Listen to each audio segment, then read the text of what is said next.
el tipo. Good morning. How is everybody?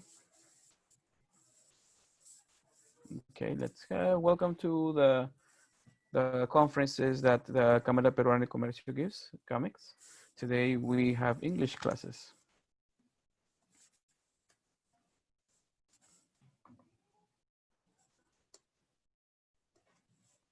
The topic of today is the container ship.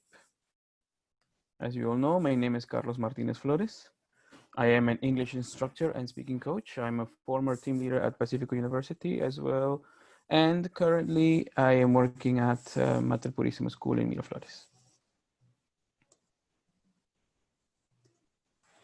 So like the title of the conference said is container ships. Okay, so we're going to talk about a little bit about the history, about the types of container ships and some vocabulary related to containers. Okay, so what do you think is a container ship? What do you imagine when you think of a container ship? Okay, what is when somebody says container ship, what comes to your mind? You know, what do you think? What do you imagine? Hmm? What do you imagine when you think of container ships? Okay, so I'm pretty sure that the first thing that comes to your mind is something like this, right? A big ship with many containers. Basically, that's where the saying comes from. Container ships, because it carries containers. Okay, it carries products from all over the world, takes them from one port to another. Okay, and as you can see, container ships are not small, but they have evolved. This is when they first started, when somebody thought of the idea of making of distributing or taking their products from port A to port B, they never imagined that after a little bit over 50 years, this would be the end result. Okay, as you can see, container ships are amongst the biggest ships in the world. So, what is a container ship? It's a vessel constructed specifically to hold huge quantities of cargo compacted in different types of containers. It is referred to as a container vessel or container ship. Vessel and ship are synonyms, okay? So if you hear somebody say container vessel or container ship, it's the same, okay? Yes, exactly. I'm reading. Remember, I can read your. We can interact through Facebook. So I really encourage you to interact with me, so we can we'll make this more more interactive. That's the purpose of these classes. Okay. Remember that I always read your comments on Facebook. So it is referred to as a container vessel, and like I said, the vessel is a ship. The process of sending cargo in special containers is also known as containerization. Okay, this is remember this concept, because we're going to remember that in all of my conferences and classes, I always have like small reviews, and also there's going to be at the end the possibility of you receiving a small but significant evaluation of the topic. Okay, you will be able to test the things that we have spoken of today and things that might be relevant for you to know. So containerization is the process of sending cargo in special containers. In today's world, container vessels carry around 90% of the world's non-bulk cargoes. 90%. So that means that 10% is divided amongst the other types of transportation that exist. And you know that, I mean, there are many, there's not only one. These containers are of a standardized size, so that they can be easily transferred from one place to another. Okay, anything can be carried on a container ship. Anything. I mean, people go send from clothing to cars to animals. I mean, anything can be shipped to containers. Now, because of the increasing in demand in the market, cargo ships have grown. That's what I've said before, right? When somebody imagined or when the person who started using container ships to transport goods, He imagined it for his needs. He imagined it for what he needed for in that moment.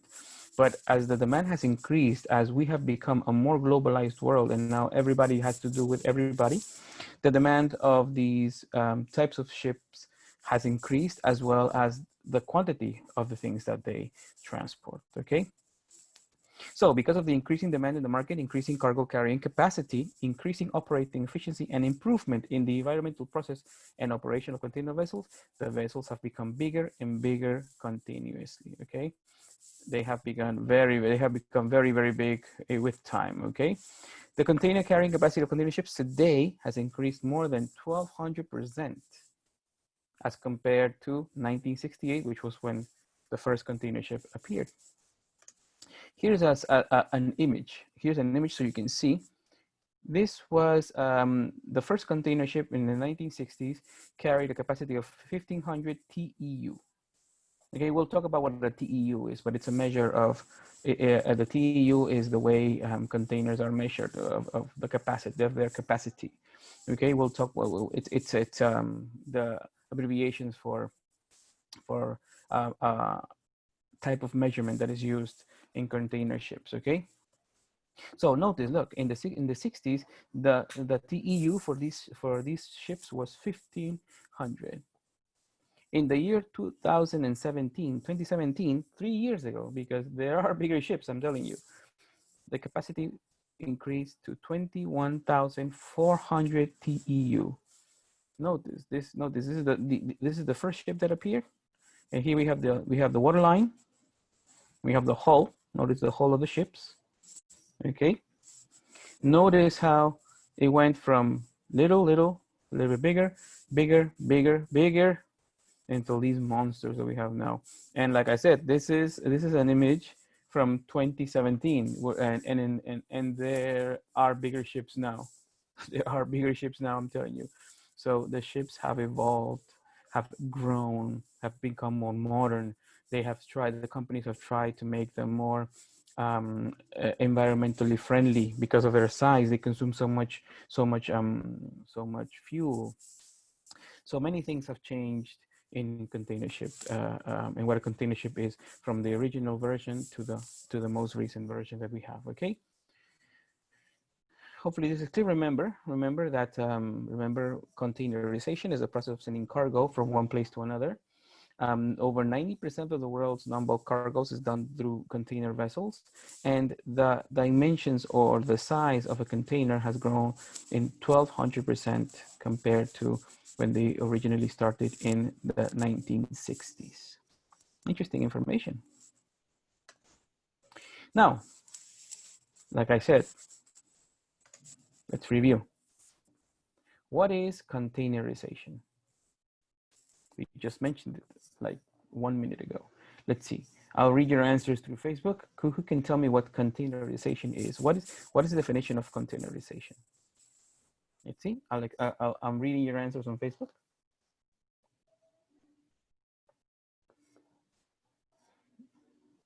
Let's see who can tell me what containerization is. Its name says it, right? Its name says it. Containerization. Okay, so you have the answer.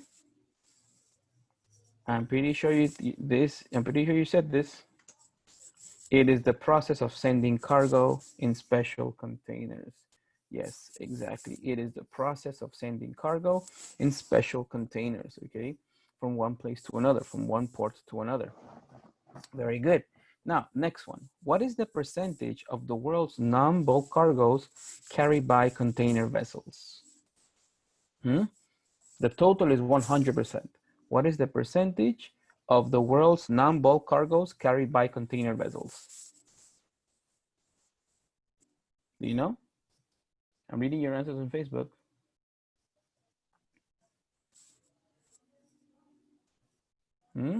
What is the percentage? Okay, remember, 100 is the total. I want to know the percentage. What is the percentage? Maybe it's 10%, maybe you think it's 20%, maybe it's 50% of the total, because remember, there are many types of means of transportation. We have the container vessels, we have trains, planes, trucks. Okay, so did you guess 90%? If you did, then you were correct. We mentioned it in the previous slide, right? 90% of the world's containers, bulk cargoes, are carried by container vessels. Okay, they are carried by container vessels. And finally, what is the percentage of, yes, very good, Ruth, very good, 90%. 90%, 90%.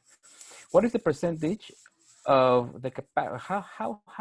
In what percentage have vessels grown since 1968? Do you think their size has increased in 100%, 50%, 70%, more than 100%? Okay, so if their measurement was in 1968 a certain measure, has it increased? How much do you think it has increased until now? We mentioned it in the previous slide. We know they have increased in size. We know that. But what do you think is the percentage? How much have they grown? How much do you think they have grown? Let's see. I'm reading you. Like I said, I'm reading you in Facebook.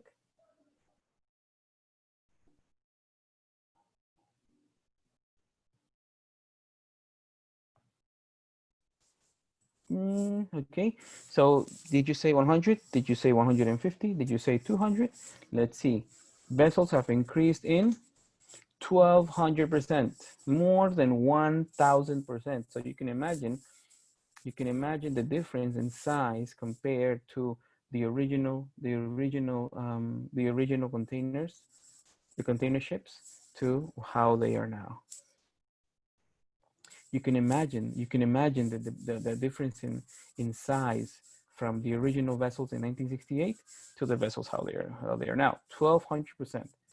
I mean, that is huge. That is huge. Very good. Let's go on.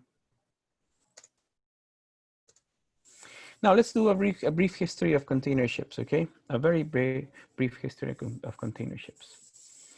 So here we have two container ships. In 1956, the first container ship was called the SS Ideal 10 or Ideal X, whatever you want to call it. It was the world's first container ship. Okay, the world's first container ship, 1956. We're going to read the history in a little bit. And look, in 2015, the MSC Oscar appeared. In the year 2015, it was the world's largest container ship. So you can see that it was very, very big. That it was big. Definitely not small. But then this year, this monster came around. The HMM Algeciras. This is a monster. This is the world's biggest container ship. We're going to see in a minute what was the TEU of the MSC Oscar and the TEU of the SS Ideal X or Ideal 10. We're going to see it in a minute, so you can see the difference in capacity. But you can imagine this one, the Algeciras, is much bigger than the Oscar. So you can imagine the difference in size. Okay, you're going to see the difference in size in a minute, in a little while. It's much bigger. And like we said, why has this happened? Why has this occurred? Well, just because people need more means of transportation. People sell more products. Trade is more international now, and and all these reasons of globalization, people need to send their products and sell them. Okay, like we talked the last class, import and export, right? So, very quick history of the container ships. The idea of using some type of shipping container was completely novel. Well, it was not completely novel. People have been sending boxes in ships for many years. Many years. You see, since the 1700s. And even the World War II, the US government sent sent products in containers during the World War. But in the year 1955, a man by the name of Malcolm P. McLean. He was a trucking entrepreneur. You know what an entrepreneur is, right? When you you have a novel idea and you want to make it very successful, and you put everything in all your effort and all your time and money, and you invest lots of it to make it successful, okay? An entrepreneur. So Malcolm P. McLean was a trucking entrepreneur from North Carolina, USA. He decided that he wanted to transport his trucks, because he was a trucking entrepreneur, without taking anything out of it. I mean, just take the truck, put it on the ship, and take it wherever he needed to take it, and then the truck will continue its journey. That was his first idea. Okay, I want to send my trucks with everything on it. I don't want to take the things out of the truck and then move it into another means of transportation, and then into a truck again. No, I want to put the truck on the ship and send it. So that was his idea. So what did he do? He bought a steamship company. That's where we get the SS, steamship, the steamship. Okay, so he bought the steamship company with the idea of transporting entire truck trailers with everything inside. He realized it would be much simpler and quicker to have one container that could be lifted from a vehicle directly into a ship without having to unload its content. So this guy created the term of the intermodalism. Okay, he said, okay, this container, I want to put it on my truck, and then from my truck onto my boat, and then from my boat back onto my truck. But the same container, I don't want to have to change from one type of package to another. That's why you can see containers, you can see them on trucks, you can see them on boats, you can see them on planes, but it's the same container. Okay, his ideas was based on the theory that efficiency could be vastly improved through a system of intermodalism, in which the same container with the same cargo can be transported with minimum interruption via different transport modes. It's just like like here in Peru, we have we had the old chasqui system, right? One man ran a certain distance, and he gave the package of the content to another man, and he will run another distance, and then until eventually the package was received by the Inca, right? But they were different people carrying the same package, the same food or whatever. This is the same idea. The same container, you don't touch it, you don't open it, you just send it, just change it from the way of transportation. Maybe from land transportation, the container goes on the truck. Air transportation, then the truck takes the container to a plane, and then water transportation, just take it to a vessel, and then the same container goes onto a train. The same, that's intermodalism, okay? So different ways can interact to make things more efficient, okay? This would simplify the whole logistical process, and eventually implementing this idea led to a revolution in cargo transportation and international trade. So remember this date, 1955, the man Malcolm P. McLean.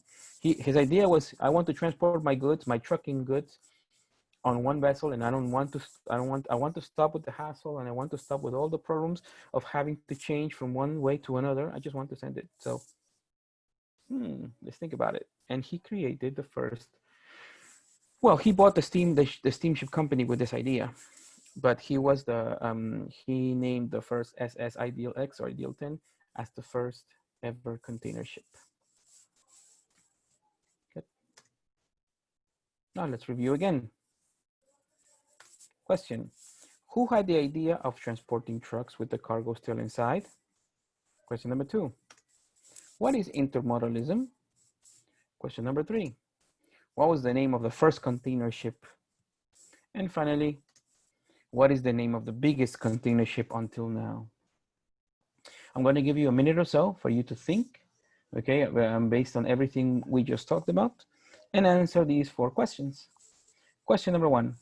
Who had the idea of transporting trucks with their cargo still inside? Question number 2. What is intermodalism? Question number 3. What was the name of the first container ship? Question number 4.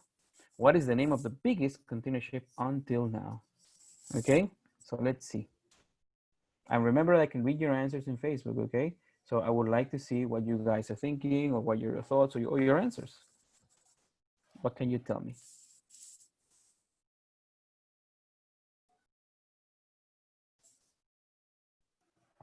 Who had the idea of transporting trucks with the cargo still inside? Who? What was his name? Do you remember? I can tell you that he was American and he was a truck entrepreneur.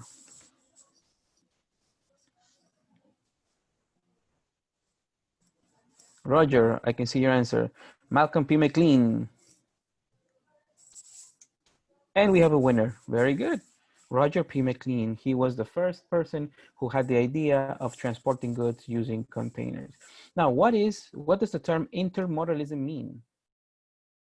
If somebody asked you, what is intermodalism? What would you say?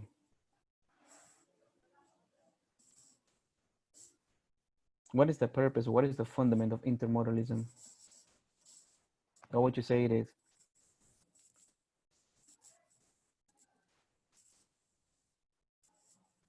Remember, I can read your answers on Facebook, okay? I'm very interested in reading to what you have to say. So what is intermodalism? Let's see. It's very simple. Intermodalism. Okay. This was an idea that Malcolm P. McLean had. I don't think he named it intermodalism immediately. It's a kind of transport that includes several vehicles and roads. Victor Alonso Chiroque says. Yes, it's a kind of transport that includes several vehicles and roads. Yes, that is true. The same container, the same cargo can be transported with minimum interruption with different transport modes. Air, water, land. The same container, the same cargo, minimum interruption. You just skip from here, from A to B, from B to C, until we reach our destination. Very good, Victor. Yes. Next, what was the name of the first container ship?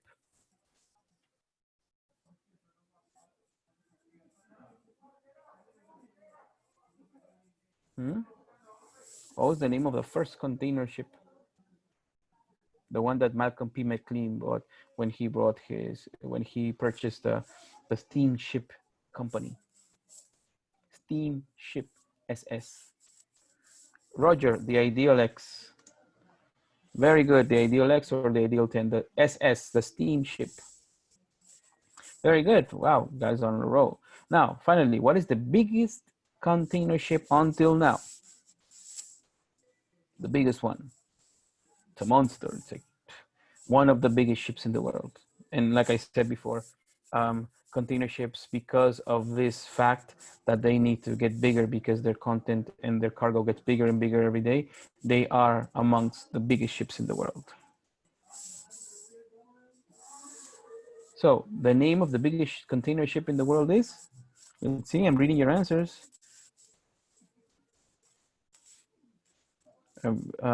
I've seen Ruth participate, Chia participate, Roger, Victor. So the name starts with an A. Maybe I'm wrong. So the name of the biggest ship in the world until now, because remember, a few years ago was another one. A few years ago was another one. Until now, the biggest ship in the world is, yes, the HMM, which is the company. Here the SS is steamship, but here now we have HMM, which is the company. Algeciras, yes, Algeciras. Very good. It's a monster. It's a monster. I haven't seen it personally, but I've seen it in pictures and in videos. It's a monster. Now, types of container ships. The types of container ships has varied. But first, let's look at this information that I told you before. The world's first and the world's largest container ship, and this is in the year 2015, 5 years ago. So the Algeciras is the biggest now. Notice the TEU of the the ideal X was 96. 96. It could carry 192 cars. 192 cars. In 2015, the TEU was 19,224 TEU. I think the difference is very big, right? The difference is very big. We went from 96 to 19,224. We went from 192 cars to 38,448 cars. I mean, I'm not even kidding. It's not even funny. It's outrageous, the increase. Football pitches, look. We could include under 2 football pitches. Now we can include over 4 football pitches. Notice. The potential value of the cargo, if it were cars, 6 million. Now, 1.2 billion. The power, 5,500 kilowatts. We could boil 1,800 tea kettles. Now we're consuming 62,500 kilowatts. We can boil 21,000 kettles per hour in an hour. The difference is outrageous. And finally, the SS Ideal could go only halfway around the world, whereas the MSC Oscar well, all of them prior to that, 2015, can go all the way around the world. So notice the differences are huge.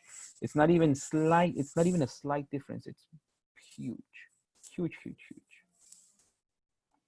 Now, the container vessels, they can be divided or they can be categorized in different ways. First, let's talk about the generation that they belong to. Container vessels are typically in that they are constructed to accommodate immense possible cargo loads. The load holding capacitance of container vessels is measured in terms of 20-foot equivalent units or TEUs. This is what I said before. A TEU is the initials for 20-foot equivalent units, which is a form of measurement used in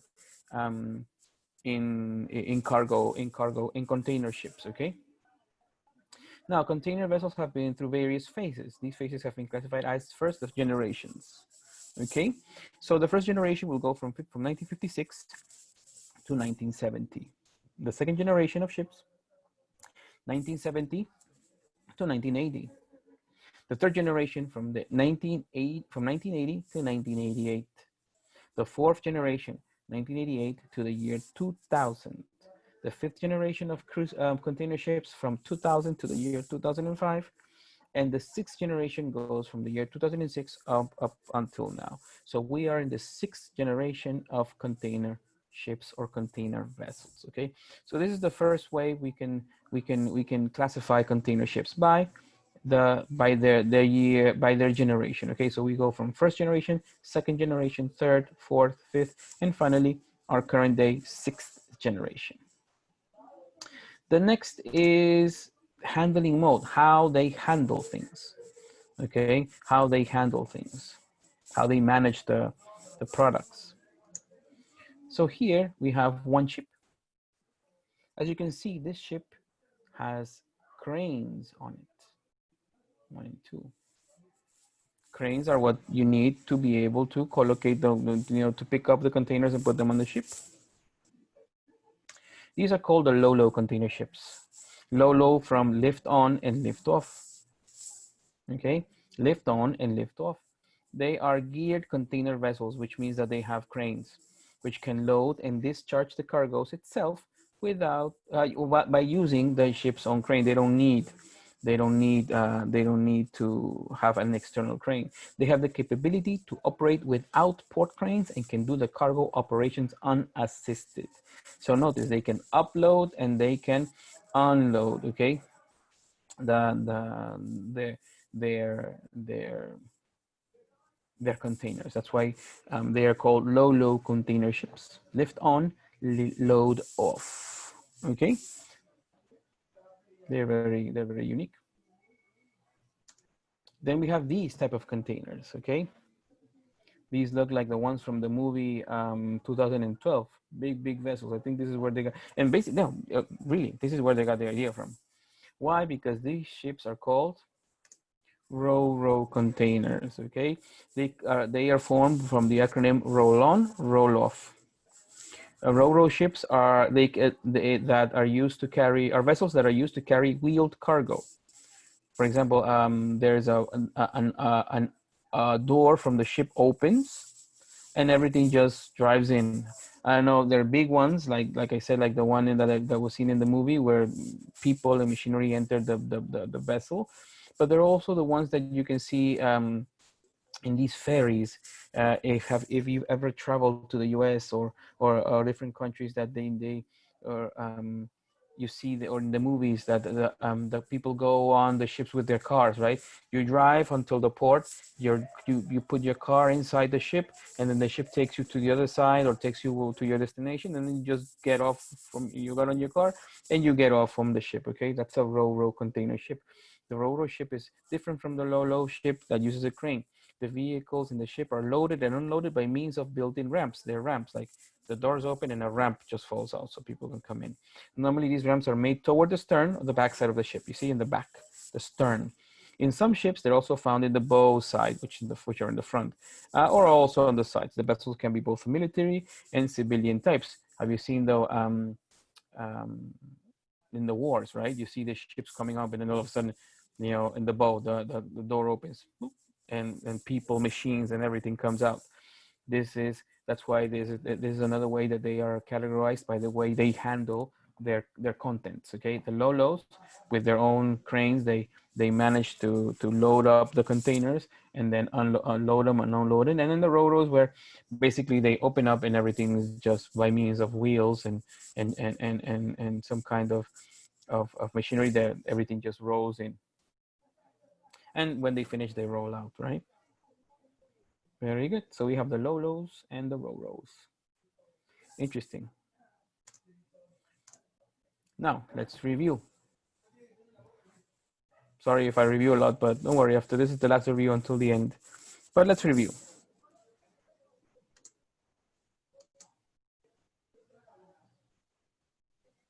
We have the two pictures here, right? One with cranes, one with no cranes, but it's like a big container just floating in the ocean, right?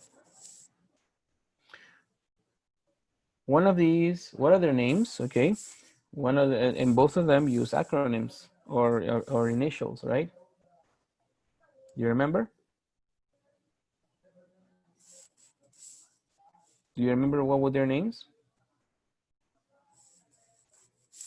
One that had cranes that it could do everything alone, and one that, well, things need to roll in or roll out.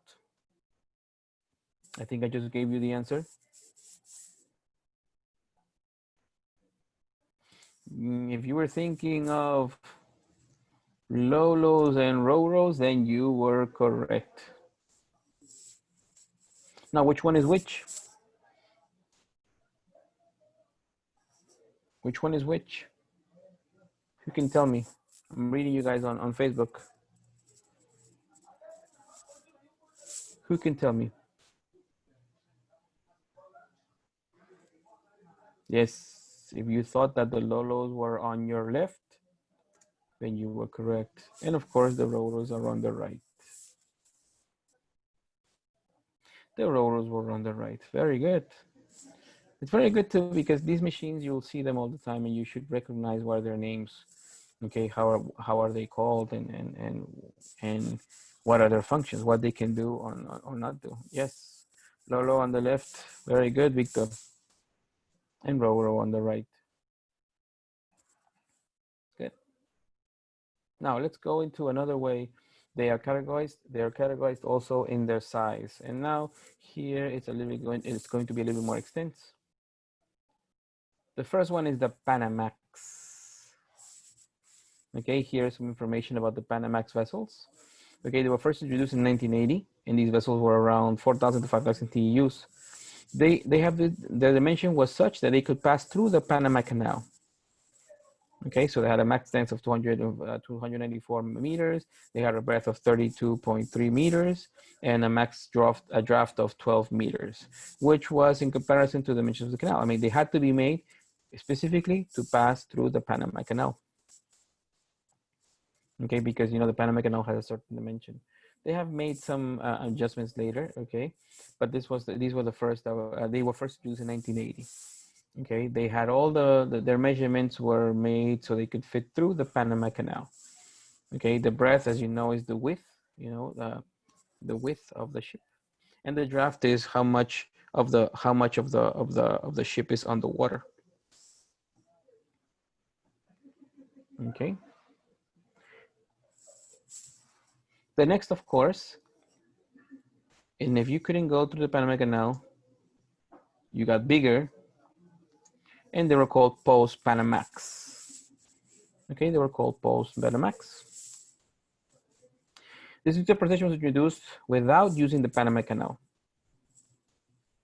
This company, Regina Maersk, in 1986, created a new development in container ship market with an official capacity of 6,400 TEU. In 1986, notice that right now we're over 20,000 TEU. So you can imagine. In the present world, they occupy nearly 30% of the world's fleet. So this is like a fairly common type of container. 30%, that's 1/3 of all the containers. These size of vessels introduced new ideas and methods in the container shipping market, and cellular container vessels were introduced. Well, cellular containers has to do with the type of containers that are collocated on top of the ship. Okay, so notice the first one is because of the size and if they could go through the Panama Canal or if they couldn't go through the Panama Canal. Okay, so of course, if they couldn't go, it was because they were too big. And they didn't meet the standards for the Panama Canal. Next, there's another very important canal, and it's the Suez Canal. Okay, so the Suezmax are the vessels that can go through the Suez Canal. The Suezmax size vessels were introduced in relation to the Suez Canal. These vessels are nearly the same size as the Panama Canal. They had to have the same size as the Suez Canal so they can go through. They have a capacity of 1,200 TEU. So notice that this just, without me knowing anything about the Panama Canal and the Suez Canal, I can immediately know that the Suez Canal is bigger because the Panama Canal was in the 6,000 and here are the 12,000. The breadth was about 50 to 57 meters wide. And the draft was between 14.4 and 16.4 meters. The draft is what is under the water. And the Panama Canal was only 12 maximum, right? So note that the Suez Canal is much, much bigger. But like anything, humankind want to get bigger and bigger and bigger. So if there was a Panama Max and there was a post-Panama Max, there's also a post-Suezmax. This is another way, some people call them ultra large containers, okay? ULC, which carry a capacity of 1,800 TEU with a breadth of 60 meters and 21 meters max draft. So notice we went from 12 meters in the Panama Canal, 16 meters in the Suez Canal, to 21 meters max for the post-Suezmax vessels. These were very, very big. This is where ships just became, titans. They became gigantic vessels. Okay, these vessels are known as post-Suezmax as the dimensions are too big for the vessel to pass through the Suez Canal. Then there's also, like I said, the ultra large containers, and there's like the one more category, but they just get bigger and bigger and bigger. Okay, and then one more is the service. What service do they offer? Here we have only two. We have the feeder ships and we have the motherships. The feeder ships are of course smaller, and they are used for short routes. Basically, the voyages are not longer than 200 meters, and they trade is in the coastal areas only. It's like, for example, if you want to send things through the coast, you don't want to go like into the ocean. Just go, you want to go along the coast. The capacity of such vessels does not exceed 1,500 or 1,500 TEU, the feeder ships. And then the motherships, which are the ones that what we commonly see, are the vessels that are for international trade. The size of these vessels is much, much bigger, of course, than feeders. Okay, these are the ones that go, and they go from basically continental trade. Okay, whereas feeders only go along the coast, basically, and they're much, much smaller.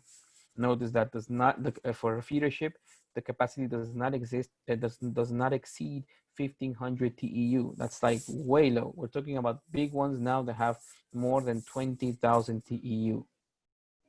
So I mean, the difference is overwhelming.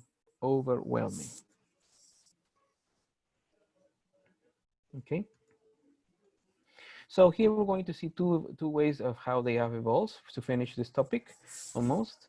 Here you have, for example, here you see this chart. Look, early container ships. We have the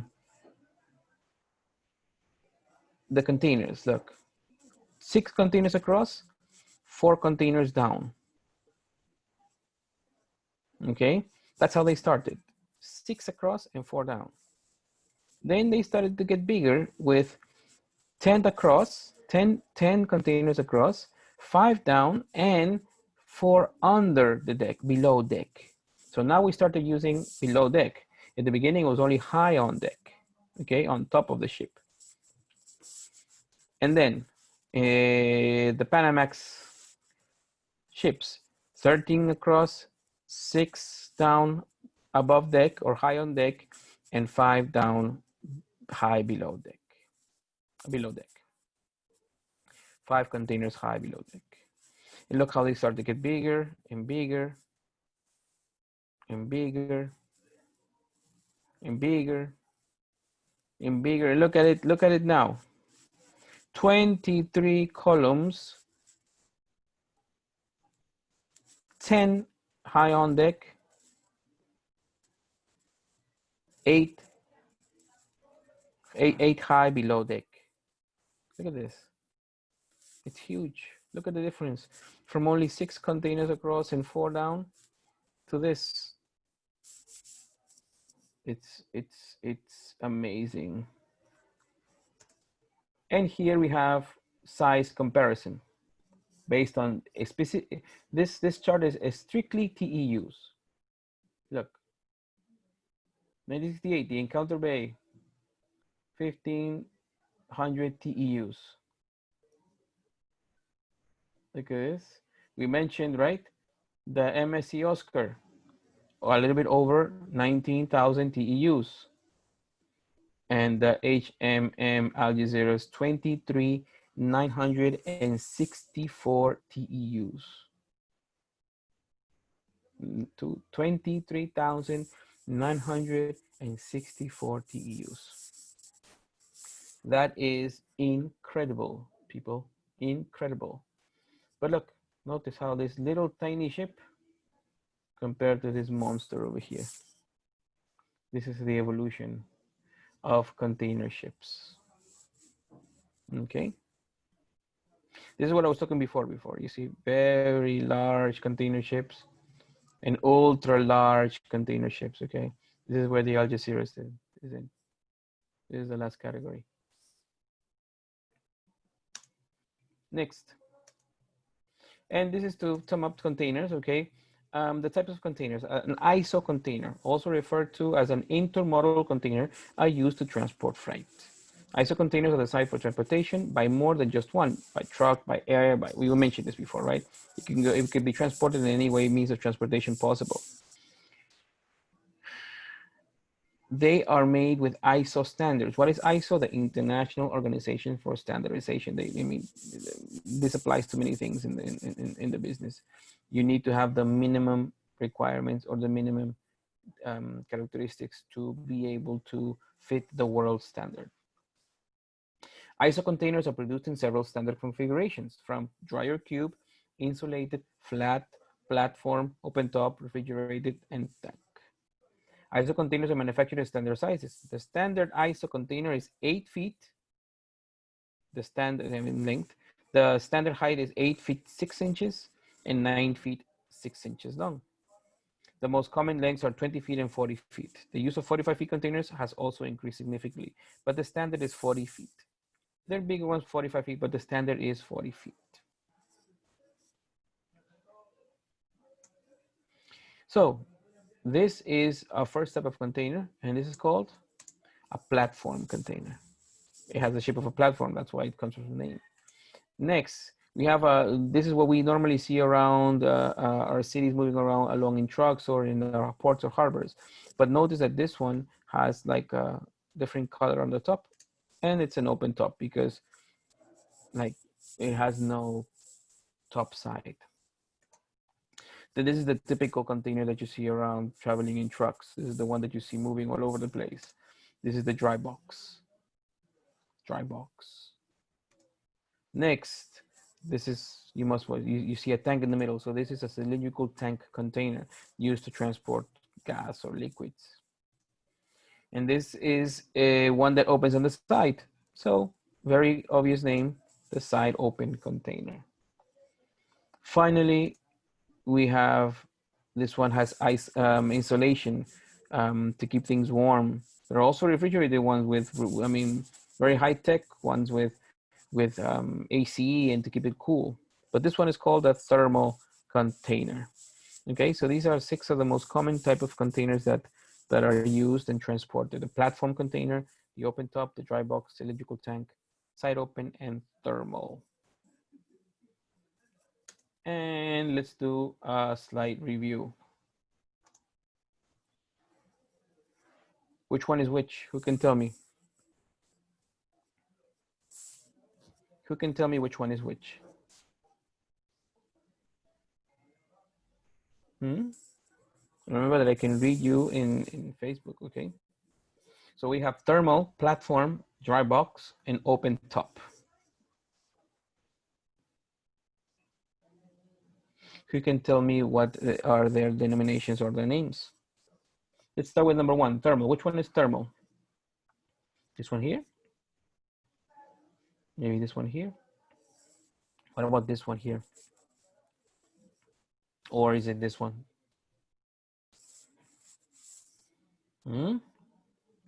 Let's see. Thermal is, you guess right, the one with the thermal isolation here. It's just like a, yep. The first one is platform. Let's see. There we go. Yes, Elizabeth, the thermal is the last one. Yes, very good. Platform. Dry box. Which one is dry box? We have 2. The orange or the blue? We have 2 more. Dry box and open top. Which one is dry box? The orange or the blue? Dry box is the, here we go. Yes, yes. Very good, Victor. Very good. And finally, the open top. So these are some of their types of containers. Yes, Roger, exactly. Dry box, Nisa. Very good.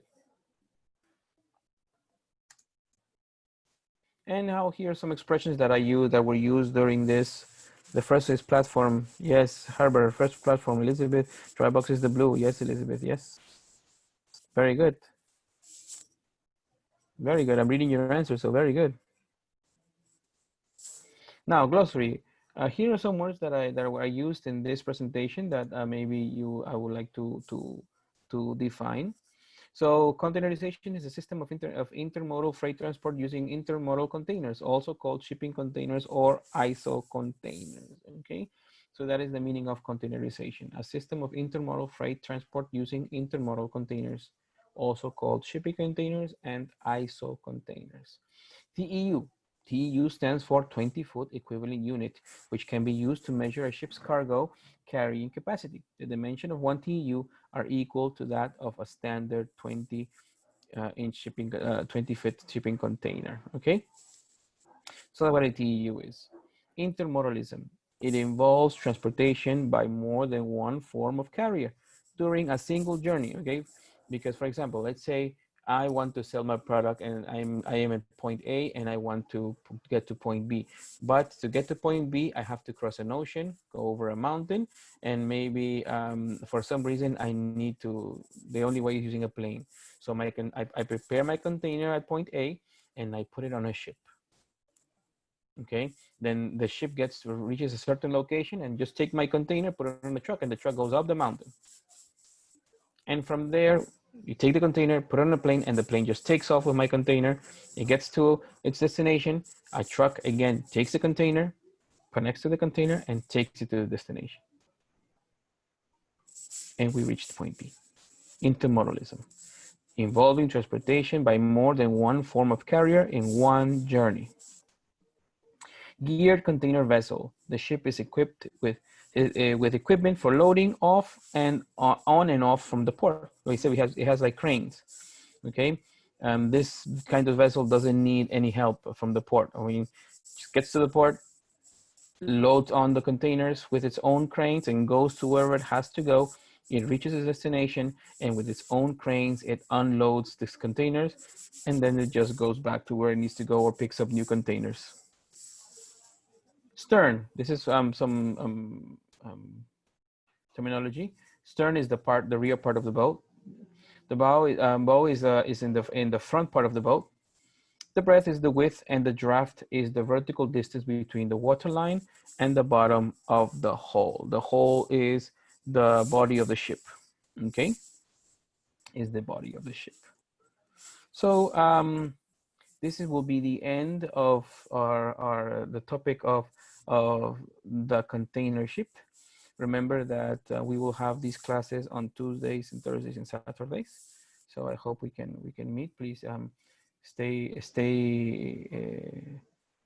up to date with what class is going to be about these days. And you're going to receive a short, if you would like, a short evaluation from the people at the Cámara Peruana de Comercio regarding everything that was seen today. Okay, so it's very simple, very easy, just to remember some images and some concepts. Okay. Yes, but we're going to go with according to a certain. I'm going to answer Victor your question. If you look, there's a certain topic every week or every class, and of course one of the classes is going to be documentation, but we've started with the last week was the port terminal. Today was the container ships, and we're going to change topics every class and every week. So if you want to know, I will invite you, Victor, to come to all the classes, because the topics are all going to be very interesting. And of course, one of these classes will have to be documentation for international trade. But yes. Are there any more comments or suggestions, or maybe topics that you would like to talk about in the following classes? Like I said, I'm reading you on Facebook, so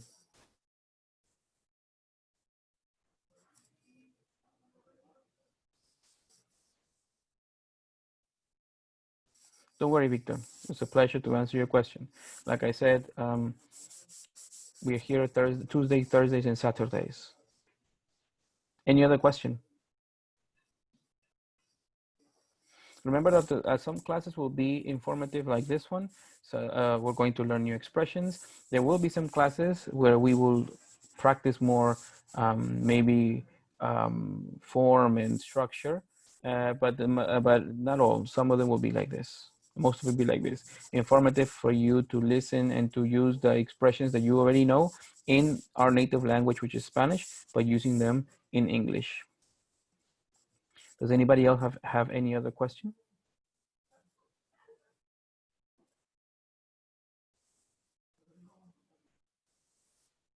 So I can answer you? No? Well, here's my personal information if you would like to contact me. That's my email, cjmflores, cjmflores@gmail.com. Any questions or suggestions or comments, you can also contact me at my WhatsApp, 947-390-436. Oh, Elizabeth, yes, these kind of classes are going to go Tuesdays, Thursdays, and Saturday. The schedules will be posted by the Cámara de Comercio. very early in the morning with all the different lectures that are going to be given, and it's English specifically on those 3 days. English specifically on those 3 days: Tuesdays, Thursdays, and Saturdays. Okay, Elizabeth. Hopefully, we can see each other every week. Remember, the topic changes every week, but they're all going to be related to international trade and business. And then, well, going back to finish, finally, you can also contact me at my LinkedIn account, CJM Flores 27. Okay, so I will be glad to help you in any, if you contact me by any of these means, and offer you advice or help you with anything that I might be English related.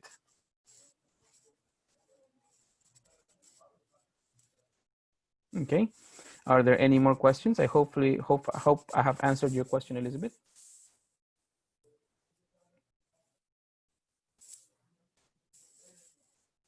Yeah, same here. Hopefully we can continue um, interacting through this way. Remember, through Facebook, I will always answer your questions because I'm always reading both things. Okay. Anybody else have any other question regarding this topic or regarding following topics that I can answer you? Remember, you can also ask for further information directly through the Cámara de Comercio in this Facebook page, La Cámara Peruana de Comercio, and they will answer you the questions that you need.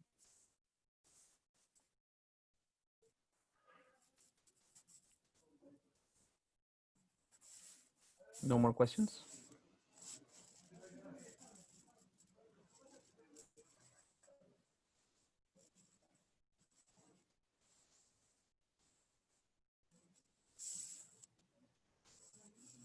Remember that I'm reading your questions here on Facebook.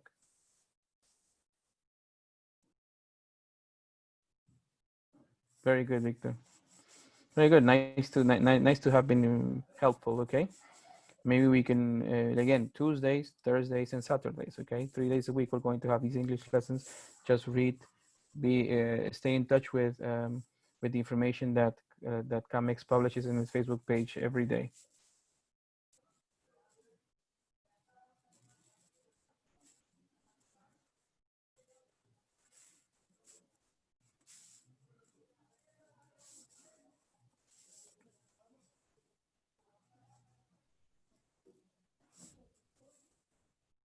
Okay. So if there are no more questions, remember again, my contact information is there.